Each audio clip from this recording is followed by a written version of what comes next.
Hello friend, কেমন আছেন সবাই? আমার আজকে একটু ছোট্ট ব্লগ।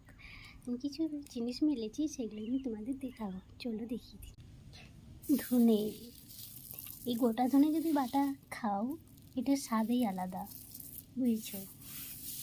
আর গোটা ধনে আলাদা স্বাদ, এটার বাটা বাড়ো, আবার স্বাদও আলাদা। এটা শরীর খারাপও হয় না।